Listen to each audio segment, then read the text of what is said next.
Bonjour à tous, je m'appelle Pierre Bezomy, je suis l'éditeur du magazine Froid News, le magazine des opérateurs de la chaîne du froid, des livraisons urbaines durables et du transport vertueux. Merci messieurs d'avoir accepté notre invitation pour ce plateau TV à Solutrans, dont le thème porte sur les innovations pour assurer la chaîne du froid, innovations adaptées au transport vertueux de marchandises, c'est-à-dire au transport propre et silencieux. J'insiste sur le mot vertueux parce que vous êtes ici le parfait exemple, tous, d'une mise en commun d'une approche métier qui répond à la demande croissante de certains chargeurs et distributeurs pour rouler propre et plus silencieux. À mes côtés, Philippe Givonne, dirigeant des transports Perreno, Clément Chandon, responsable de l'offre gaz chez Iveco pour l'Europe et bien au-delà de l'Europe, Julien Thor, Frappa, dirigeant de Frappa. Et puis pour compléter ce plateau, nous avons Éric Petit qui vient de créer le club Écologie Logistique, un club orienté lobbying dont vous nous parlerez dans un instant.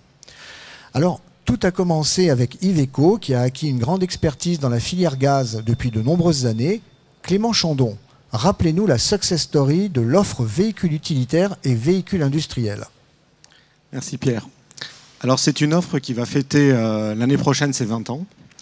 Alors pour parler de l'histoire récente, de la génération qui nous a amenés jusqu'aux véhicules d'aujourd'hui, puisqu'on avait des véhicules aussi dans les années 30, mais je ne vais pas remonter aussi loin. Et en fait, en 96, on a mis sur le marché nos premiers porteurs, 19 et 26 tonnes, et nos premiers bus. On avait des prototypes qui ont roulé en France et en Italie dès 94. Et cette génération, en fait... elle était là, elle était tirée par une volonté politique exclusivement, par une motivation environnementale qui était de œuvrer déjà à l'époque pour la qualité de l'air en ville. On était à l'époque à Euro 2, donc on était à des niveaux d'émissions qui sont une centaine de fois supérieurs à ceux des camions d'aujourd'hui. Et le gaz représentait bien sûr des avancées très importantes, puisque déjà à l'époque, en termes de particules, notamment, on était au niveau Euro 6 d'aujourd'hui, et on avait un silence remarquable sur ces camions. Vous parlez de quel genre de particules? Alors, les particules qu'émettent les moteurs, qu'on appelle souvent particules fines, qui sont en fait composées de carbone, sur lequel, notamment dans le cas des véhicules diesel, peuvent être collés des hydrocarbures imbrûlés, et qui ont été classés cancérogènes officiellement il y a un an par l'OMS. Les camions émettent d'autres particules, dont un jour il faudra qu'on essaye de s'attaquer, qui sont ceux des pneumatiques et ceux des embrayages et des systèmes de freinage. Oui, effectivement, tous les matériaux de friction, on ne le dit jamais assez, polluent peut-être encore plus que les moteurs, quel que soit leur type de carburant. Ça représente combien de véhicules en parc au niveau France, les véhicules qui roulent au GNV aujourd'hui? Alors, c'est une question qui me fait assez plaisir, puisque nous avons remis les clés il y a 2 jours de notre 1000e camion, entre camions et utilitaires, puisque les camions, ça a démarré en 96. Nos premières ventes en France étaient 98. C'était des engins de collecte d'ordures ménagères. On a eu les utilitaires en 2000, les poids moyens, les tracteurs sont arrivés, donc vraiment une longue histoire. Et la France est un marché important, puisque Iveco a livré 1000 camions depuis le début de l'histoire. Et plus de 2200 bus. Alors, contrairement à ce que beaucoup de gens pourraient penser, parce que l'Italie étant un immense marché de véhicules particuliers avec près d'1 million de véhicules, la France est devant l'Italie sur les poids lourds. Et a toujours été le premier marché d'Europe. L'Italie est légèrement devant la France sur les bus. L'Italie a 2500 bus, la France en a 2400, donc on est quand même très proche. Donc les 2 marchés prédominants en Europe sur les poids lourds, quand on met les camions et les bus ensemble, ce sont la France et l'Italie. Au niveau international, nos ventes totalisent plus de 14 000 véhicules et nous avons produit et vendu plus de 24 000 moteurs.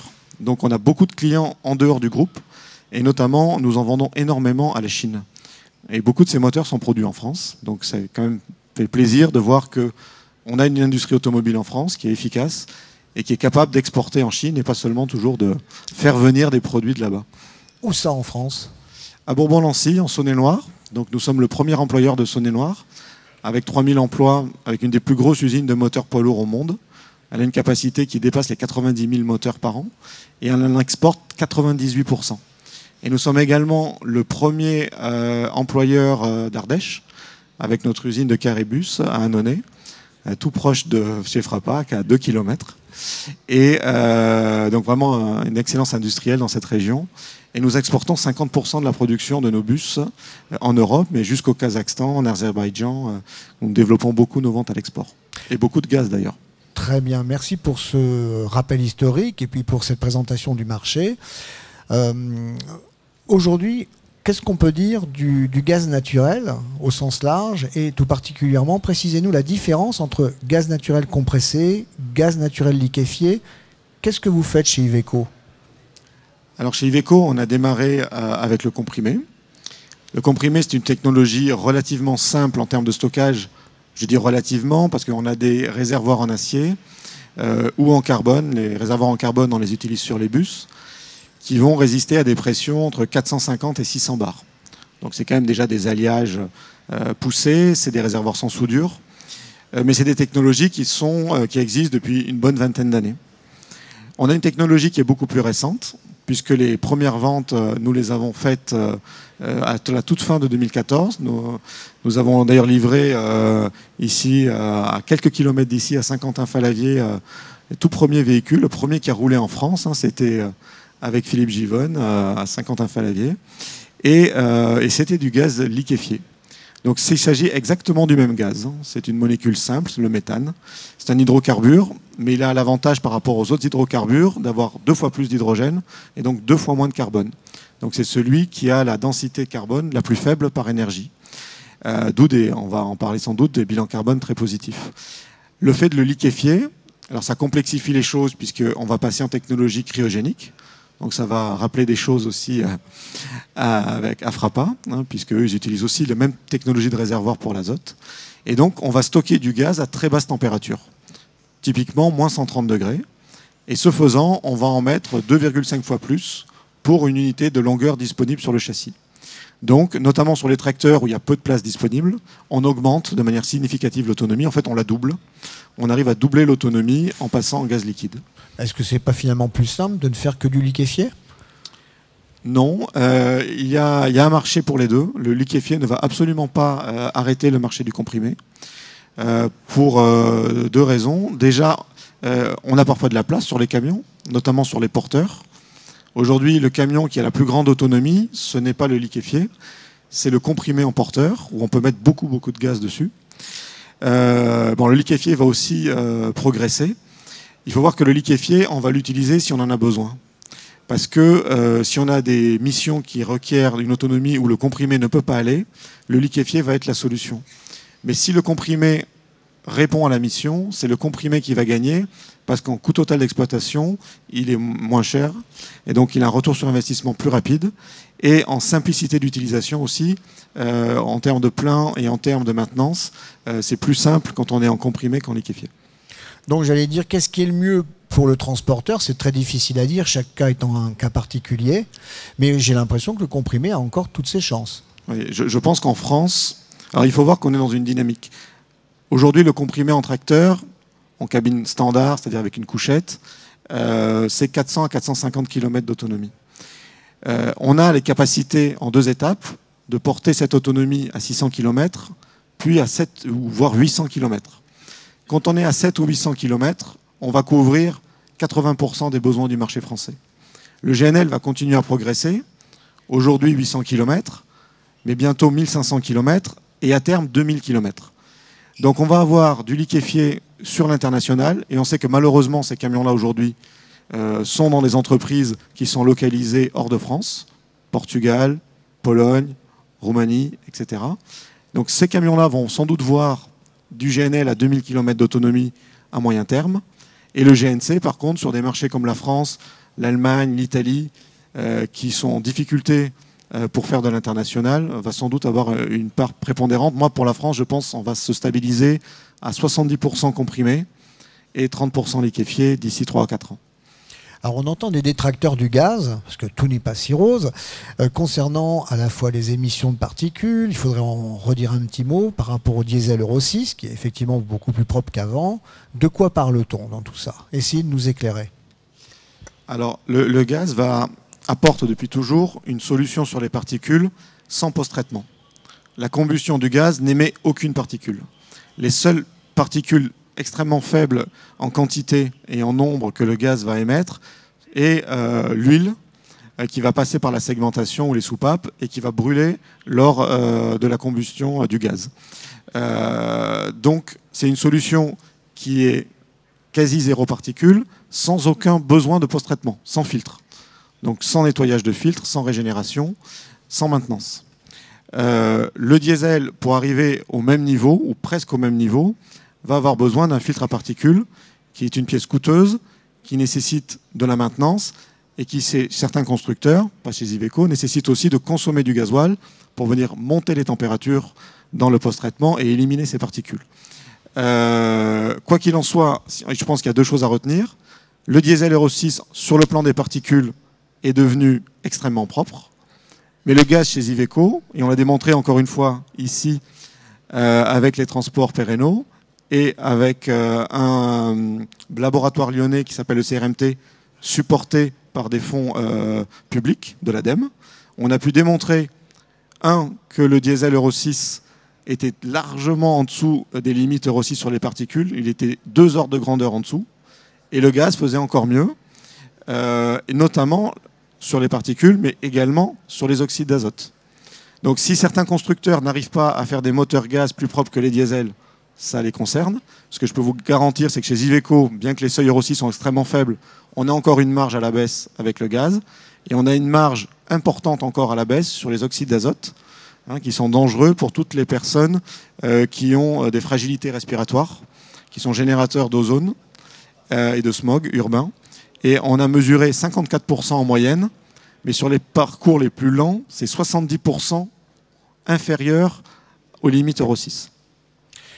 Très bien, merci pour toutes ces explications très doctes. Philippe Givonne, je rappelle que vous êtes le dirigeant des transports Perreno. Dites-nous quelques mots sur votre entreprise. Merci Pierre. Donc en quelques mots, les chiffres clés des transports Perreno. Aujourd'hui, nous réalisons 500 millions d'euros de chiffre d'affaires, une soixantaine de sites en France et en Europe, 3500 cartes grises moteurs, et nous sommes le leader français du transport de la grande distribution. C'est-à-dire que notre cœur de business s'adresse essentiellement aux acteurs de la grande distribution et aussi quelques clients en PGC, produits de grande consommation, type des grands sourciers ou autres acteurs dans l'agroalimentaire. En véhicule frigorifique, vous avez quel parc? Ça représente à peu près 70% de notre parc. Et vous travaillez évidemment pour toutes les grandes enseignes de la distribution? Exactement, nous sommes le premier prestataire chez des gens comme Carrefour, Casino, Intermarché, Système U. Voilà. Pourquoi avez-vous choisi d'expérimenter le gaz? Parlez-nous un peu de la genèse de cette aventure. C'est plutôt une belle histoire qui a commencé, c'est un peu la date anniversaire, il y a 3 ans maintenant à Solutrans.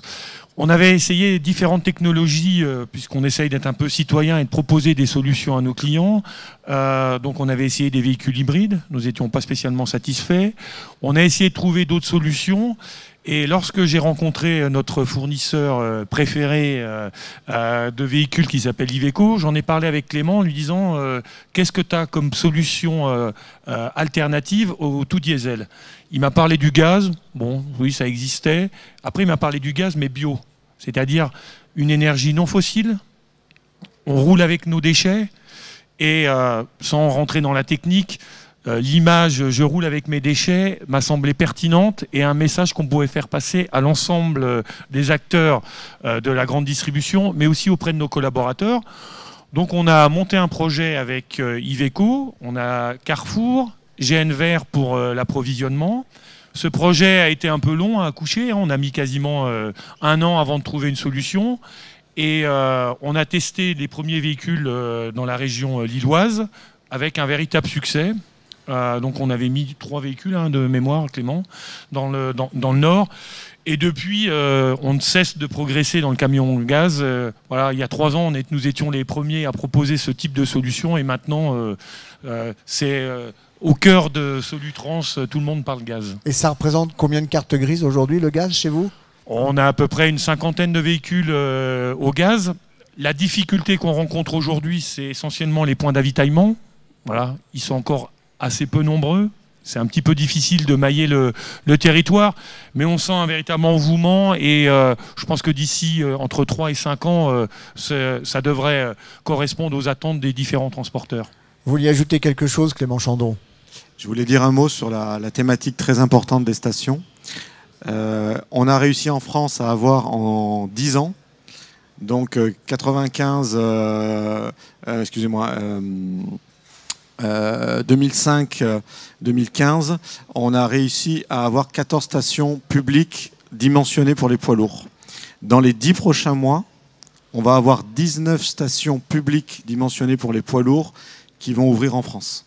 Il y en a notamment dans le secteur de Rungis-Sogaris qui sont déjà ouvertes ou bientôt ouvertes. Oui. Sogaris est ouverte et opérationnelle. Il va y en avoir une deuxième à Sogaris. Il va y en avoir 3 autres en région parisienne. Mais il va y en avoir un peu partout en France. Et donc, même si c'est insuffisant, la dynamique, c'est x10 par rapport à ce qu'on a pu voir dans la décennie précédente. Puis on parle aussi des fameux sillons européens pour pouvoir avitailler de Norvège jusqu'au Portugal. Alors effectivement, et la France est au croisement de 5 corridors. Donc la France bénéficie de beaucoup d'aides de l'Europe, il faut s'en féliciter, puisqu'il y a 3 projets financés par l'Europe, 2 portés par GNVR et 1 porté par Proveridis, et que l'ensemble de ces projets vont créer 10 stations GNLC en France, c'est-à-dire une station qui est capable d'alimenter aussi bien et aussi efficacement un réservoir de gaz naturel liquéfié qu'un réservoir de gaz naturel comprimé. Pour l'avitaillement, finalement, comment ça se passe pour vos conducteurs? Ils perdent du temps pour ravitailler ou c'est quasiment équivalent à du diesel? Non, c'est équivalent à du diesel. C'est même beaucoup plus simple d'utilisation. Il y a eu un film dernièrement, un petit reportage sur France 2, il y a 15 jours, où on voyait notre conducteur effectuer un plein. Il ne salit pas les mains, ça sent pas mauvais, il n'y a pas de rejet à l'extérieur. Donc non, il y a une vraie adhésion de nos équipes. Je voudrais juste rajouter un point. En fait, ce qui a motivé notre démarche, c'était de trouver des solutions écologiques, mais aussi qui répondaient à un autre aspect qui est très intéressant sur les véhicules au gaz, c'est le bruit. Alors, et on parlera aussi de l'azote après avec Julien Torfrapa, mais le bruit, ces véhicules font 2 fois moins de bruit qu'un véhicule diesel. On est à 72 décibels. On est ce qu'on appelle quiet truck avec la certification. Alors, au ralenti, on est plutôt à 65. En manœuvre de parking, on est à 66 décibels, moteur tournant. Et on est à 72 au freinage. Donc, ce n'est pas le moteur qui fait le bruit maximum, c'est le système de freinage. À l'accélération, on est à 71. Et en stabilisé, on est à 68. Très bien. Alors, vous vouliez ajouter quelque chose, Philippe? Non. Alors, je vais revenir sur l'aspect mise en œuvre du gaz dans votre entreprise. Ça a dû avoir des conséquences sur les infrastructures d'avitaillement. Qui vous fournit le gaz? Combien ça coûte? Etc. Alors, qui nous fournit le gaz? Il y a 2 ou 3 acteurs en France. Donc, on a commencé la première expérience avec GNVR, Engie, dans le Nord. Ensuite, on fait aussi partie d'un projet équilibre sur la région lyonnaise mené par Mejvan, entre autres, donc avec le Blue Corridor, vous en avez parlé tout à l'heure. Donc là aussi, les acteurs sont GNVR. Mais on a signé aussi un contrat avec Accès Gaz sur Saint-Quentin-Falavier. Et cet après-midi, j'ai une autre conférence de presse avec Clément, puisqu'on va ouvrir une station à Poitiers avec gaz naturel Fenosa. Donc en fait, on crée notre propre infrastructure. Combien ça coûte ? C'est un peu compliqué parce que voilà, soit vous avez le foncier, soit vous n'avez pas le foncier.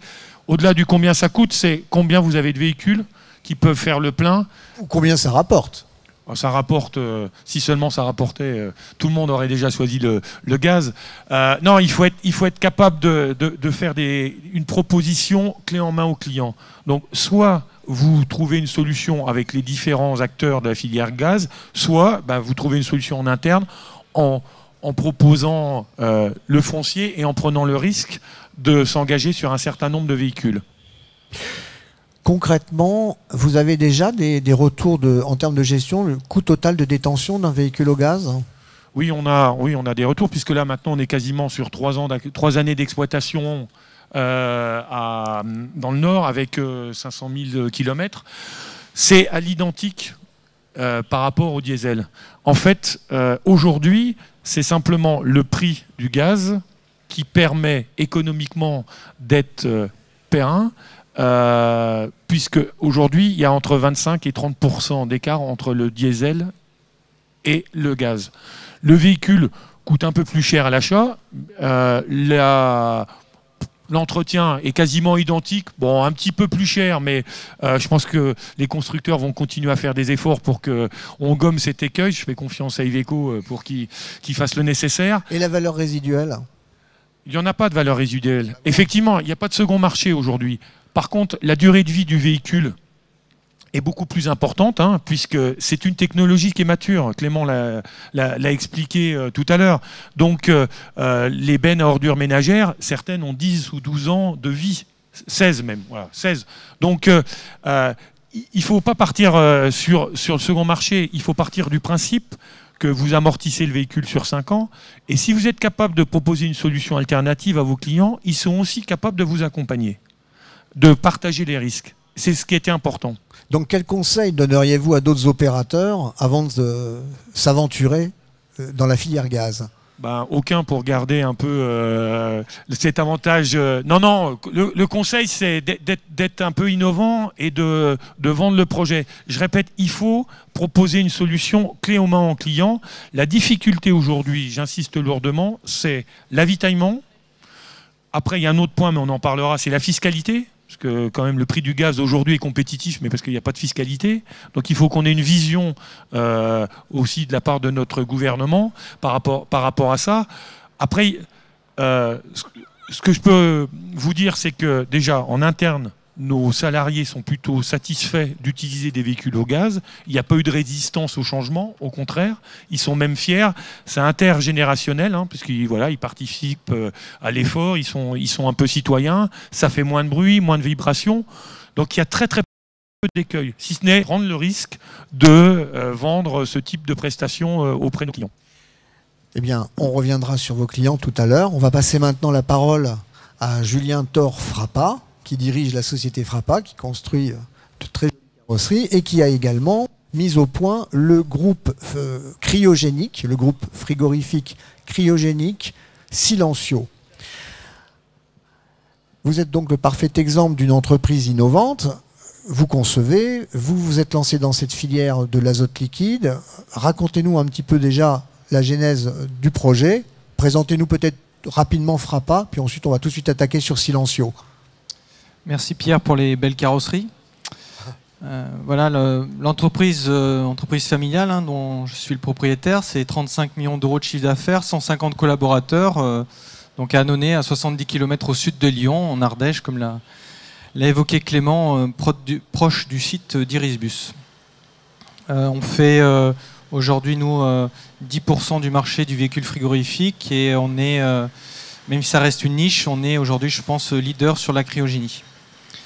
Alors la genèse de la cryogénie, c'est tout simplement la demande d'un client, le groupe Jackie Perreno, qui est venu nous voir il y a 10 ans, à la demande de la grande distribution de Casino, en disant voilà, on a une problématique, il faut qu'on arrive à distribuer nos magasins centre-ville sans faire de bruit, d'où le nom Silencio du groupe.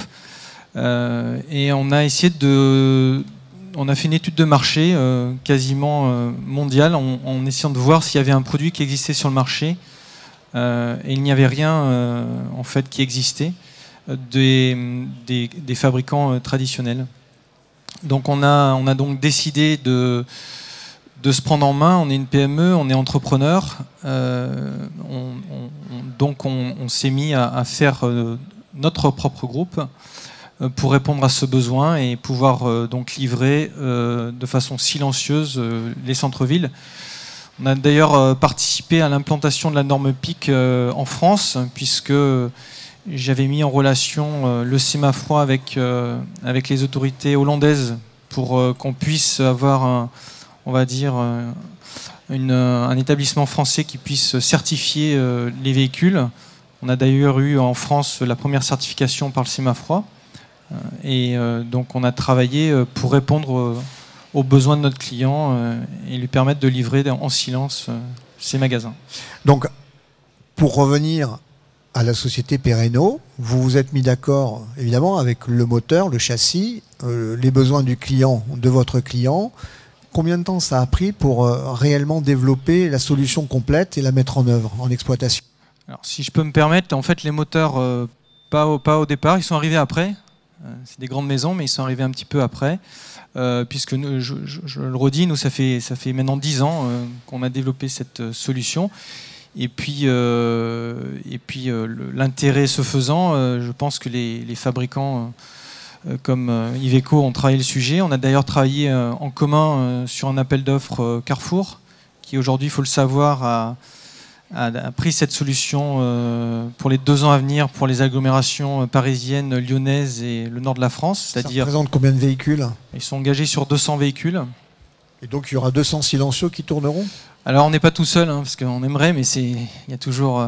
donc il y a un autre confrère avec une autre société qui ont été, on va dire, qui ont été référencés. En cryogénie également? En cryogénie également, mais en tout cas on a été référencés, on est fiers de l'être, et maintenant c'est à nous de convaincre chaque opérateur, puisque en fait Carrefour ne fait que référencer, et après ce seront nos clients transporteurs qui, eux, choisiront la solution finale pour livrer les magasins, les Carrefour Market essentiellement.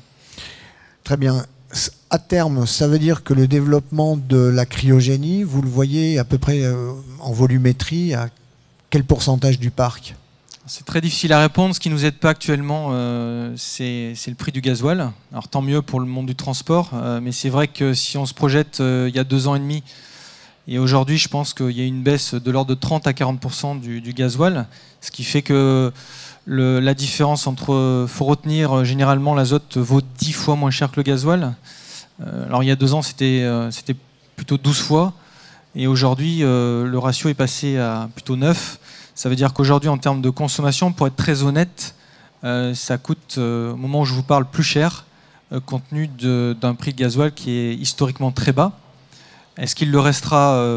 Moi, je ne suis pas compétent pour le savoir. En tout cas, à terme, c'est sûr que ça changera. Voilà, en fait, c'est cet équilibre coût gasoil, coût azote qui fait que c'est rentable ou pas. Je parle en termes d'utilisation. Alors justement, Philippe Givonne, vous, quel est votre retour d'expérience sur le groupe Silencio à l'azote liquide? Comme l'a dit Julien, pardon, c'est plutôt très satisfaisant, puisque ça nous a permis de livrer dans des plages horaires où on n'avait pas le droit d'avoir accès aux magasins. C'est rentré dans les mœurs, 10 ans maintenant, c'est pareil, c'est mature. Et un ressenti toujours, ce qui est important, c'est les équipes et le client. Un ressenti des équipes, pareil, de faire un effort sur la planète, de faire un effort sur le bruit, beaucoup moins d'agressivité de la part de l'environnement des magasins lorsqu'ils allaient livrer. La technologie, bon, bien entendu, au départ, n'était pas spécialement mature. On a eu quelques écueils, mais enfin, c'était insignifiant. Maintenant, la technologie est mature et ça fait partie, pour nous, des livraisons en centre-ville. On ne se pose même plus la question. Le frigo doit être à l'azote. Finalement, vous êtes presque trop silencieux. L'autre jour, on a assisté à une livraison urbaine de Carrefour, justement, rue de Maubeuge à Paris. Il y avait votre porteur Iveco avec le fameux Silencio.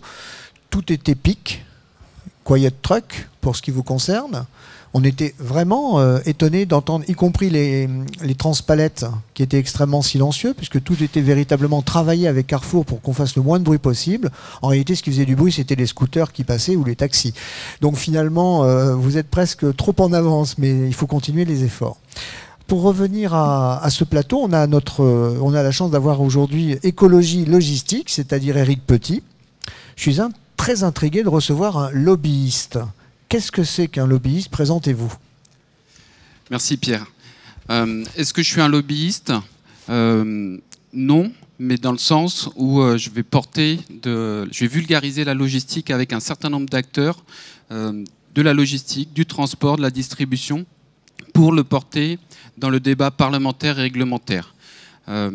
J'ai fait le constat qu'avec, compte tenu de la transition énergétique, de la COP21 ou encore du rapport du Sénat de juillet, qu'il y avait des risques très forts qui pesaient sur les entreprises du transport et de la logistique de se faire imposer des modèles qui étaient soit incompatibles avec les structures des entreprises, les organisations, mais également avec les trésoreries des entreprises.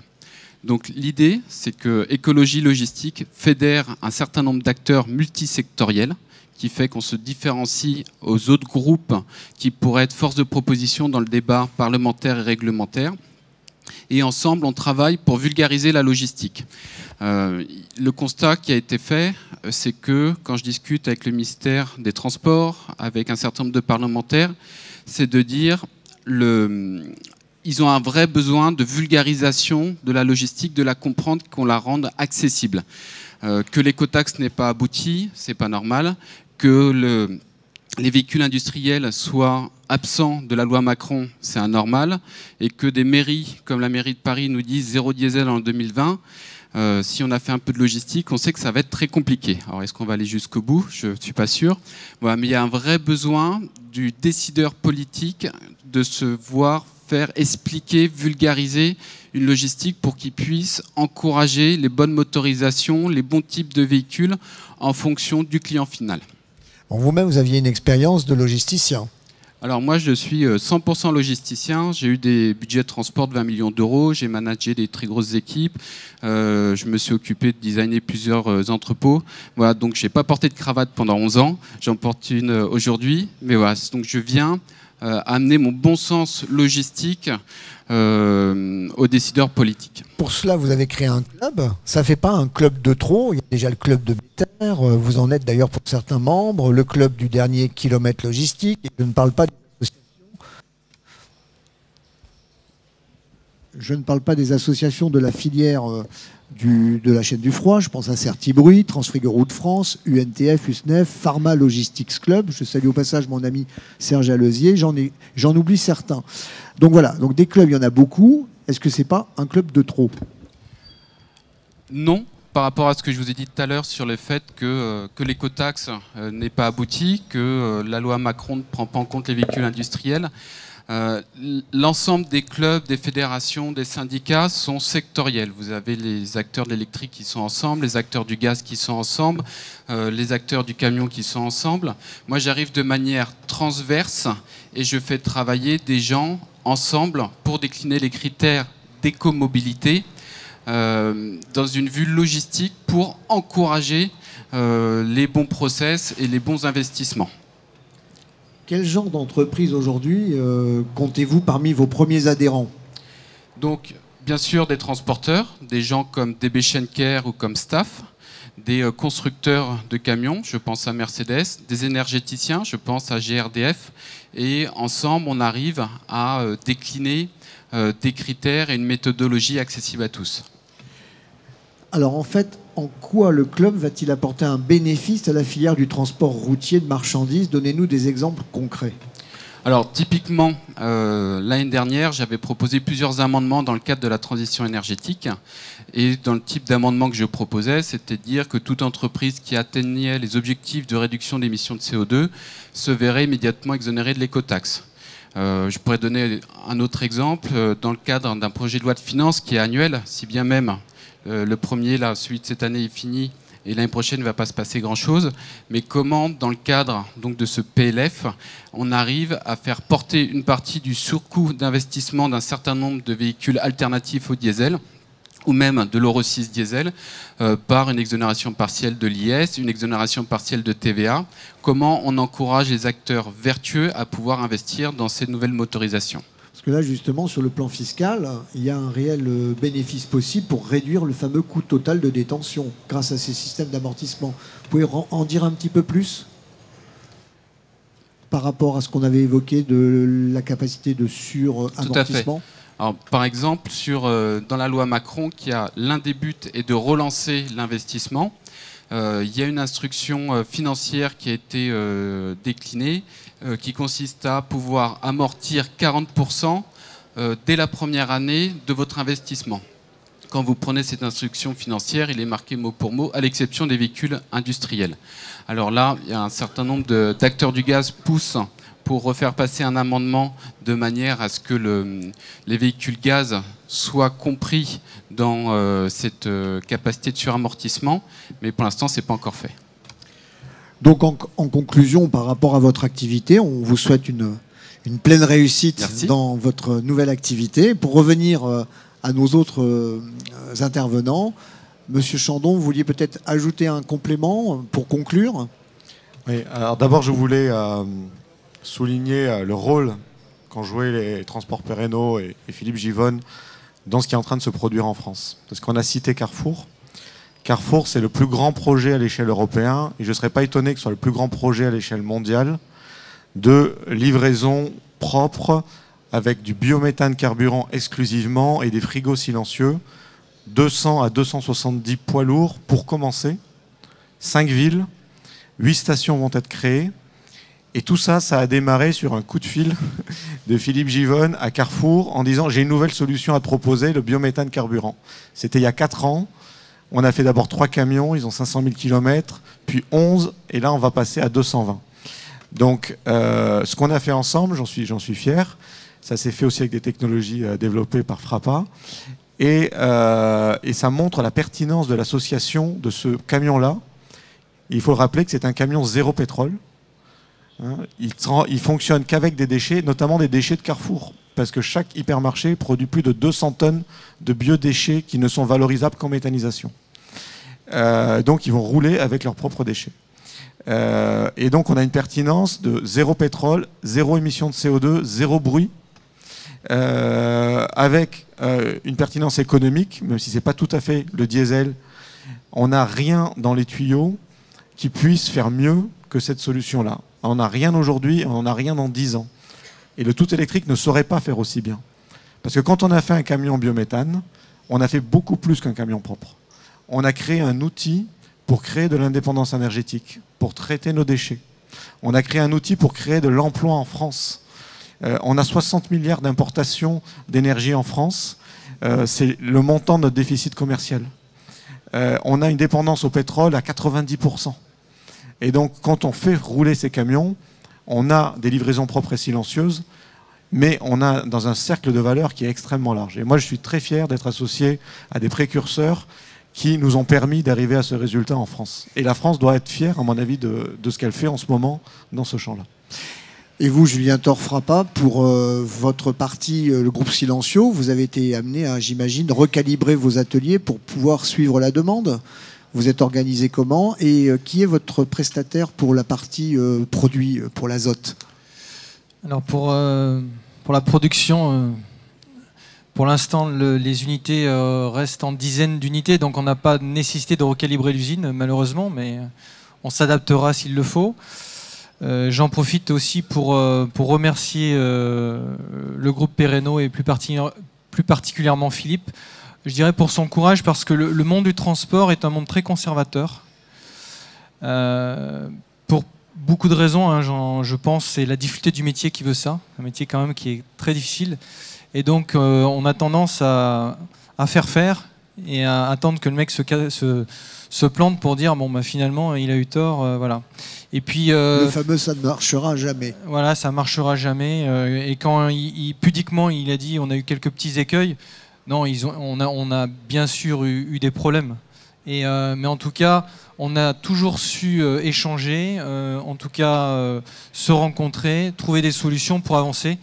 Et c'est ça aujourd'hui qui est important, c'est d'essayer de travailler ensemble et de communiquer pour dépassionner le débat et puis sortir toujours de la sphère économique qui, bien sûr, à la fin, on est des chefs d'entreprise et on est là pour gagner de l'argent et pour faire fonctionner nos boîtes. Mais en tout cas, on a su faire ça et je pense que c'est un peu la différence, en tout cas ce que moi j'ai ressenti par rapport à mon métier depuis des années où on a su travailler ensemble pour comprendre le besoin final client. Et je remercie aussi par la même occasion Iveco qui par la taille, sait aussi s'adapter à des sociétés comme des PME comme les nôtres. Et on a toutes nos atouts dans le marché, puisque l'innovation, souvent, on remarquera, vient de sociétés de plus petite taille, puisqu'en fait, on est dans des conditions de survie souvent plus compliquées. Donc, on se doit d'innover. Et c'est pour ça que, en tout cas, nous, on continue sur ce thème-là. Et pour répondre à votre question sur le fournisseur, bon, moi, je suis très franchouillard, très fier de notre pays, de ce qu'on fait en France. D'ailleurs, sur notre stand, il y a un terrain de boule hein, pour vous dire jusqu'où on va sur le Made in France. Et donc, naturellement, moi, j'étais allé voir les gens d'Air Liquide, hein, qui est une société française. Et malheureusement, on n'a pas été entendu. C'est-à-dire qu'on a toujours ce côté un peu napoléonien de certains groupes français qui ont du mal à à se mettre en fait au niveau de PME en disant que même si on a des différences, on peut avoir une certaine égalité sur la technique ou en tout cas sur certains produits. Et donc c'est une société allemande qui s'appelle Messer, qui est un des principaux gaziers, qui est une boîte familiale aussi, et qui eux a compris et a dit nous on est prêt à s'engager 100% avec votre société et on en est très content. Ils nous ont d'ailleurs aidés dans le développement du produit. Merci Julien. Philippe Givonne, le mot de la fin. Le mot de la fin, alors déjà merci à mes fournisseurs de parler de nous en termes aussi élogieux. Au-delà de ça, effectivement, on a un capital sympathie qui n'est pas spécialement au plus élevé dans le transport, alors qu'on fait énormément d'efforts depuis de nombreuses années.